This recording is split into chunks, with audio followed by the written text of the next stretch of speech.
नमस्कार, जोहार, मैं संजय और आप देख रहे हैं न्यूज झारखंड। चलिए जानते हैं सुबह से लेकर शाम तक की झारखंड की तमाम बड़ी खबरों को।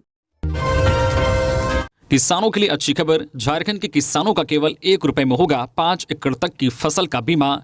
झारखंड के किसानों के लिए एक अच्छी खबर है। अब फसल बीमा कराना उनके लिए महंगा सौदा नहीं होगा। पहले किसानों को 1 एकड़ के लिए 1200 रुपए तक प्रीमियम देना पड़ता था, लेकिन अब 5 एकड़ तक के फसल बीमा के लिए किसानों को सिर्फ 1 रुपए देना होगा। इससे छोटे और मध्यम वर्ग के किसानों को फायदा होगा। इस योजना की घोषणा खरीफ फसल वर्कशॉप में कृषि मंत्री दीपिका पांडे सिंह ने की है। उन्होंने कहा है कि ज्यादा से ज्यादा किसानों को इस योजना का लाभ मिले, इसलिए योजना को शुरू किया गया है। इस योजना के लिए किसान प्रज्ञा केंद्र या खुद भी ऑनलाइन आवेदन कर सकते हैं। ऑनलाइन आवेदन 31 अगस्त से शुरू होगा, जो 15 सितंबर तक चलने की उम्मीद है। प्रीमियम की बाकी की राशि का भुगतान सरकार करेगी। दीपिका पांडे सिंह ने बताया है कि बीते दिनों हुई अच्छी बारिश के कारण 62% तक धान की रोपनी हो चुकी है। कुछ जिलों के लिए चिंता है, पर जो है इस बार सुखाड़ का प्रभाव कम होने की संभावना है। इस मौके पर कृषि मंत्री ने झारखंड राज्य मिलेट मिशन योजना पोर्टल और एफपीओ पोर्टल भी लॉन्च किया है। साथ ही एफपीओ के लिए सांकेतिक रूप से आवेदन भी शुरू किया। शिक्षा मंत्री वैद्यनाथ राम के साथ पारा शिक्षकों की बैठक शुरू। झारखंड मंत्रालय में शिक्षा मंत्री वैद्यनाथ राम के साथ पारा शिक्षकों की बैठक हो रही है। वेतनमान और ईपीएफ के मामले को लेकर बैठक चल रही है। बैठक में सभी अधिकारी मौजूद हैं। गिरिडीह के विधायक सुदिव्य सोनू भी बैठक में मौजूद हैं। बता दें कि 5 अगस्त को मंत्री के साथ पारा शिक्षकों की बैठक में वेतनमान के समतुल्य मानदेय करने पर चर्चा हुई थी। आज की बैठक में इस पर सहमति बनने और राशि तय होने की संभावना है। झारखंड के 6 जिलों में बारिश का ऑरेंज अलर्ट। 17 अगस्त तक ऐसा ही रहेगा मौसम। 3 जिलों में सामान्य से अधिक बारिश। बंगाल की खाड़ी में बने साइक्लोन सर्कुलेशन का असर झारखंड के कई जिलों में पड़ रहा है। राजधानी रांची सहित राज्य के कई जिलों में अच्छी बारिश हुई है। मौसम विभाग ने आज भी प्रदेश के 6 जिलों में शाम तक बारिश का ऑरेंज अलर्ट जारी किया है। इनमें लातेहार, लोहरदगा, रांची, खुंटी, गुमला और सिमडेगा शामिल हैं, जबकि कई क्षेत्रों में दोपहर बाद भी हल्के से लेकर मध्यम दर्जे की बारिश रिकॉर्ड की गई है। इधर मौसम विभाग ने 17 अगस्त तक राज्य के कई हिस्सों में अलर्ट जारी किया है। तेज हवा, वज्रपात और भारी बारिश की संभावना जताई है। इसको लेकर मौसम विभाग ने लोगों को सावधान और सतर्क रहने की सलाह दी है। मौसम खराब होने पर लोगों को सुरक्षित स्थान पर शरण लेने की सलाह दी गई है। वहीं राज्य में पिछले 24 घंटे के मौसम पर नजर डालें तो राज्य के कई जिलों में मानसून सक्रिय रहा। राज्य में सबसे अधिक बारिश बोकारो के चंद्रपुरा में 83.3 मिलीमीटर दर्ज की गई है। 200 यूनिट फ्री बिजली का लाभ मिलेगा। आज से घरेलू उपभोक्ताओं की होगी मीटर रीडिंग। झारखंड में घरेलू उपभोक्ताओं की मीटर की रीडिंग आज से शुरू हो गई है। इसके साथ ही 200 यूनिट मुक्त बिजली योजना का लाभ भी इन्हें मिलने लगेगा। जुलाई माह के बिल में जिन उपभोक्ताओं की खपत 200 यूनिट तक होगी, उन्हें बिल नहीं देना होगा। मीटर रीडर उनका बिल निकालेंगे। 200 यूनिट तक खपत होने पर भुगतान में शून्य लिखा होगा। पहले चरण में एचटी उपभोक्ताओं का बिल निकाला गया। दूसरे चरण में आज बुधवार से घरेलू उपभोक्ताओं का बिल निकाला जा रहा है। संकल्प के अनुसार शहरी या ग्रामीण क्षेत्र के वैसे उपभोक्ता जो 200 यूनिट तक बिजली खपत करते हैं, उन्हें इस योजना का लाभ मिलेगा। 200 यूनिट तक इस्तेमाल करने वाले उपभोक्ताओं को energy charge, fixed charge, electricity duty भी नहीं लगेगी। जिन घरों में बिजली की खपत 200 यूनिट तक होगी, उनका बिल पूरी तरह से माफ कर दिया जाएगा, यानी उन्हें 1 रुपया भी नहीं देना है। बता दें कि राज्य में घरेलू उपभोक्ताओं की कुल संख्या 45,77,616 है। इनमें से 41,44,634 उपभोक्ता ऐसे हैं जो 200 यूनिट तक बिजली का इस्तेमाल करते हैं। इसके एवज में राज्य सरकार हर माह 344.36 करोड़ रुपए खर्च करेगी। सरकार उक्त राशि सब्सिडी के रूप में झारखंड बिजली वितरण निगम को देगी। 22 सितंबर को पहले से ही 4 परीक्षा शेड्यूल। फिर जेएसएससी सीजीएल की परीक्षा कैसे संभव।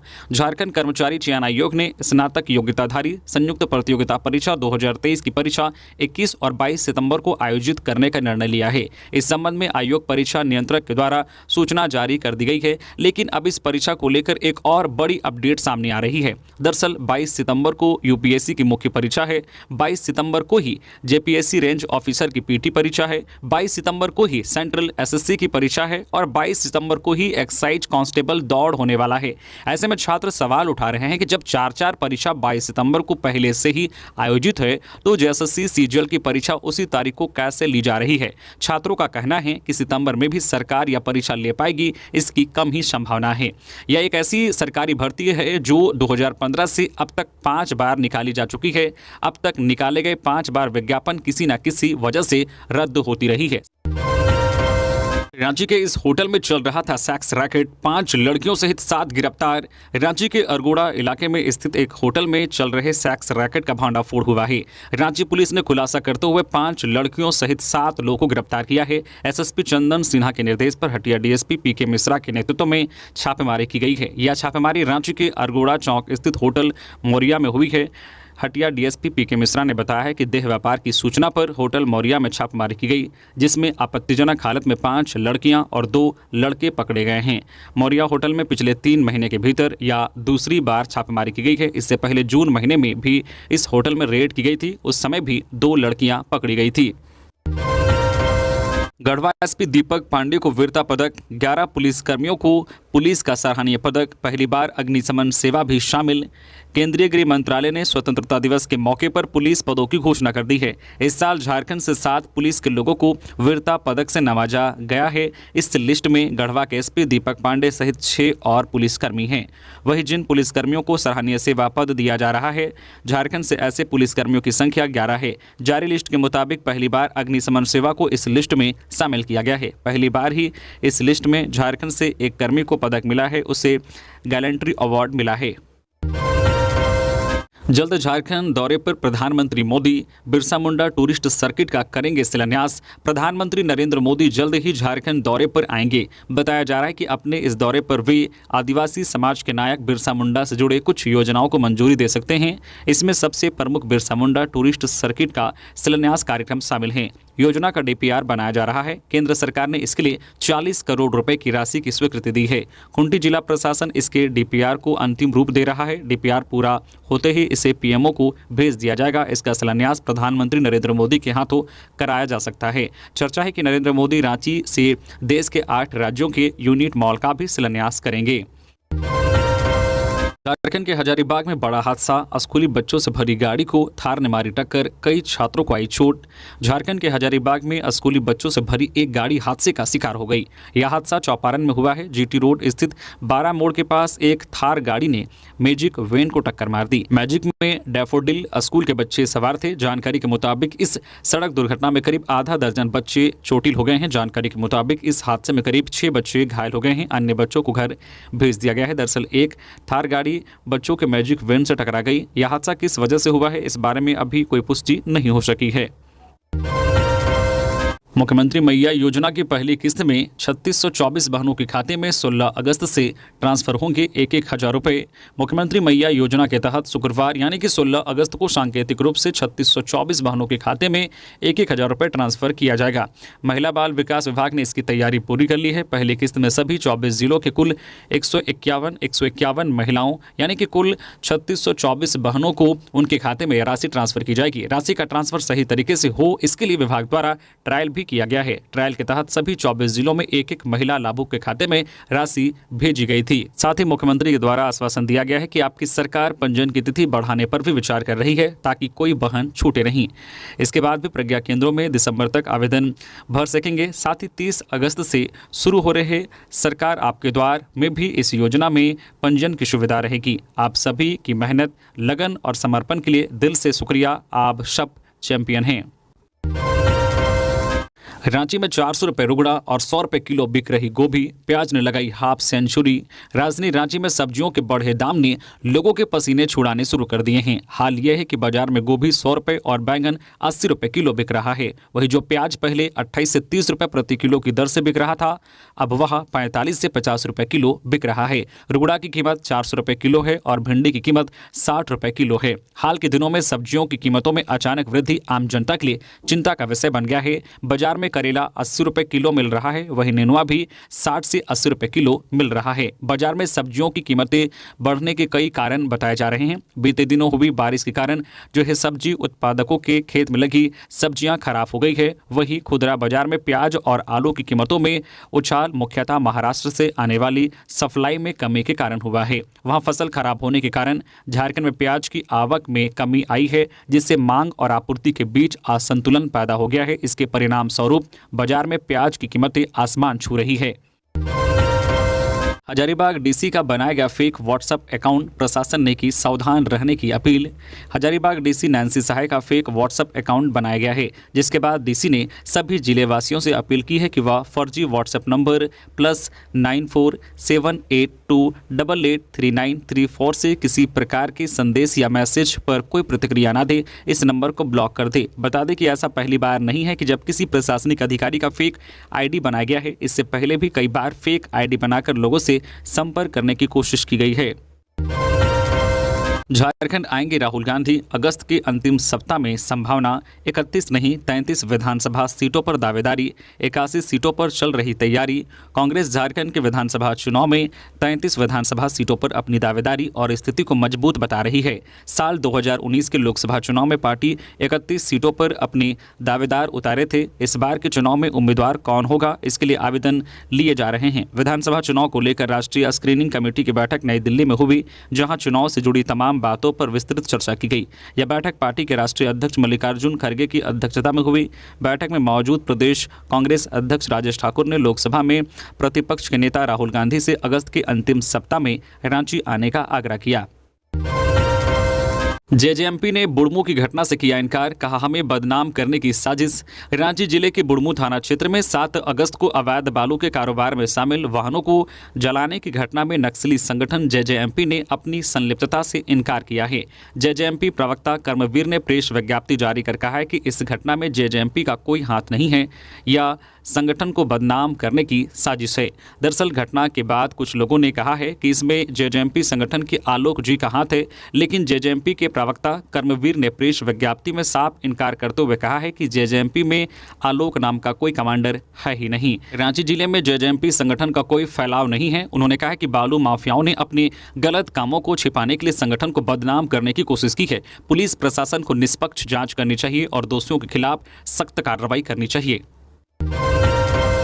पाकुड़ में आदिवासी छात्रों का प्रदर्शन, सड़क जाम कर प्रशासन के खिलाफ की नारेबाजी। जानिए क्या है मामला। स्वतंत्रता दिवस के एक दिन पूर्व बुधवार को जिला प्रशासन की ओर से मैराथन दौड़ का आयोजन किया गया।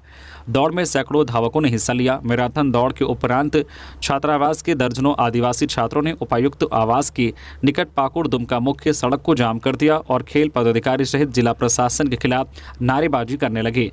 इधर जाम के कारण सड़क पर आवागमन पूरी तरह बाधित हो गया। इसकी सूचना मिलते ही नगर थाना प्रभारी दिलीप बास्की, अनुमंडल पदाधिकारी परवीन किरकेट्टा, अनुमंडल पुलिस पदाधिकारी दयानंद आजाद दल बल के साथ मौके पर पहुंचे और छात्रों को काफी समझाने का प्रयास किया, लेकिन छात्र पदाधिकारियों की एक सुनने को तैयार नहीं थे। इधर खेल पदाधिकारी राहुल कुमार भी मौके पर पहुंचे और छात्रों को समझाने बुझाने का प्रयास किया। इस दौरान छात्र नेता कमल मुर्मू ने बताया कि मैराथन दौड़ में भाग लेने वाले प्रतिभागियों को प्रशासन और खेलकूद विभाग की ओर से गंजी, रुमाल सहित कई सामग्री दी जाती है, लेकिन आदिवासी छात्रों को कुछ भी नहीं दिया जाता है। इस बात के विरोध में सड़क जाम किया है। कमल मुर्मू ने बताया कि इसके पूर्व भी खेल पदाधिकारी द्वारा खेलकूद प्रतियोगिता आयोजित कराई गई थी और सामग्री देने के बजाय सिर्फ आश्वासन दिया गया था। वही छात्रों की मांगों से अवगत होने के बाद पदाधिकारियों ने मौके पर गंजी, टोपी, रुमाल सहित कई सामग्री मंगवाकर छात्रों के बीच वितरण किया। इसके बाद नाराज छात्र शांत हुए और जाम हटाया। छात्रों की नाराजगी दूर होने के बाद प्रशासनिक पदाधिकारियों ने राहत की सांस ली। डीजीपी के निर्देश पर रांची पुलिस डायल 112 का बनाया क्यूआर कोड।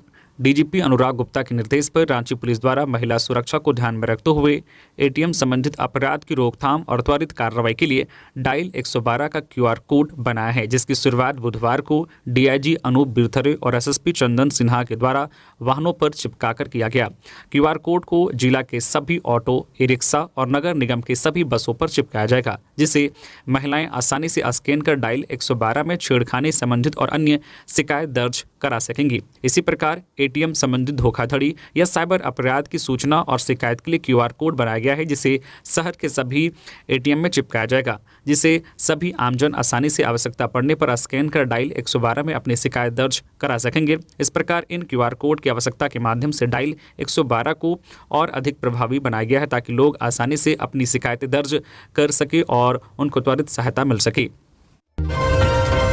श्री कृष्ण जन्माष्टमी को लेकर तैयारी शुरू। 26 और 27 अगस्त को रांची के अल्बर्ट एक्का चौक पर दही हांडी का आयोजन।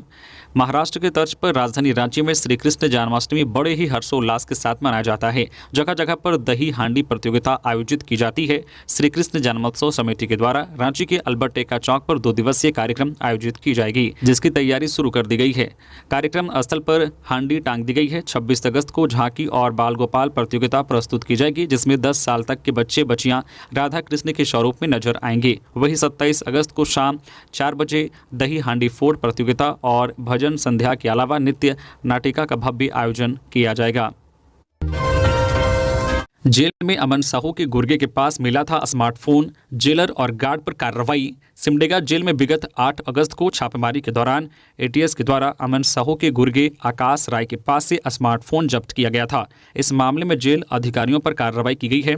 सिमडेगा जेल सुपरिटेंडेंट ज्ञानेंद्र कुमार ने बताया है कि जेल के अंदर से एटीएस एसपी के द्वारा मोबाइल पाया गया था, जिसके बाद जेलर और जेल के गार्ड को स्पष्टीकरण मांगा गया है। उन्होंने बताया है कि एटीएस के द्वारा जब्ती सूची मिलने पर इन दोनों के ऊपर एफआईआर भी की जाएगी।